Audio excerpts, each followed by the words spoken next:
Ready. All right, Coach. Obviously, big game coming up, going to Florida. In terms of managing expectations for your team, what have you kind of been telling them this week? Look, we're trying to execute at a higher level. We didn't do that last week, and so all week we've been talking about playing to our best ability, one play at a time, and regardless of that one play's outcome, lining up and doing it again, playing the next play. So, we've been focusing on that all week. We've had a very physical, tough week, and because it's going to be a very physical, tough game. So, look, I'll be happy if we go there and we play to our best ability, one play at a time, and when that play's over, if they're the better player, then so be it. If they're the better team when the game's over, so be it. But I want us to go there and play really hard for 4 quarters. What do you expect as far as being able to do offensive? I mean, they're physically going to be much bigger than you. So what can you do offensively? What can you do as far as running your plays and that and getting things done? That's a great question. We have stared at the Great Wall of China all week trying to figure out how to move it. And defensively, they sat there and looked at how to tackle a cheetah in the open field, right? They're talented. They got first-round draft picks all over the field, whether they're freshmen or not. They're eventually going to be those type of players. But we're going to have to be balanced. We can't drop back and expect to throw the ball 50 times because they can flat out get to the quarterback, and then vice versa.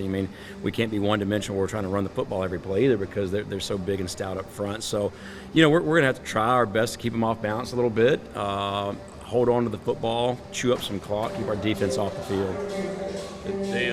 They talk a lot about the same thing as you, is trying kind of competing against themselves this week. Yeah. Is that what you're doing? Yeah, absolutely. Look, hats off to Napier and his staff. They've been very successful everywhere they've been.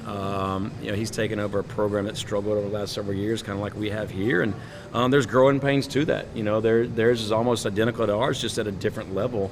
But you take that Utah game, everybody's on hard on them right now. You take that Utah game, there's 2 or 3 plays here or there, and it's a completely different outcome. I think they gave up 50 yards to Utah in the second half. So their better days are ahead of them for sure. I just hope it's not Saturday. Do you play the scoreboard in this game like you would a normal game, or do you not really kind of worry about that? Yes and no. Sure, you're playing to win. We want to go there and play, really good football. But at the same time, we can't be so worried about the outcome or worried about, oh my gosh, these guys are really good. We're playing in front of 90,000 people, and we got to be locked into our assignment, our program. And I've told the guys all week, let's focus on us getting better one play at a time. And at the end of 4 quarters, if they can look me in the eye and each other in the eye and say that they played to their best ability for 4 quarters and play extremely hard, then I'll be extremely proud of them.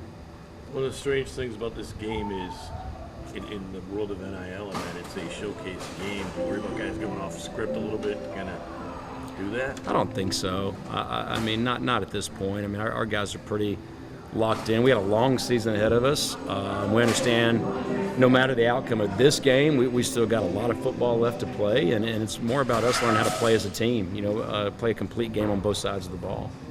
You said as the season kind of goes along that you're looking for Nate to become more comfortable, but in this game, what do you want to see out of him specifically?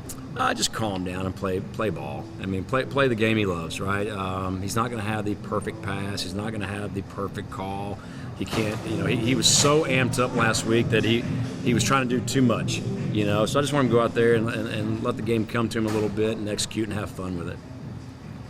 When it comes to managing, you're in a pretty intense environment. When it comes to managing emotions, kind of settling into where you are, what do you kind of do as a coach, and what do you tell your players come to game day? Look, there's nothing we can do to simulate the environment we're going to be in. We're going to be in a hostile environment. We've had speakers turned up loud all week long because of the crowd noise, getting used to that. But even that doesn't simulate the environment we're going to be in. But go enjoy the moment. Go enjoy it. Play extremely hard. I think every one of our players grew up dreaming of playing in big crowds like this. So go give it your best shot for 4 quarters. All righty. Cool. Appreciate it. All right. Sounds good. Thanks.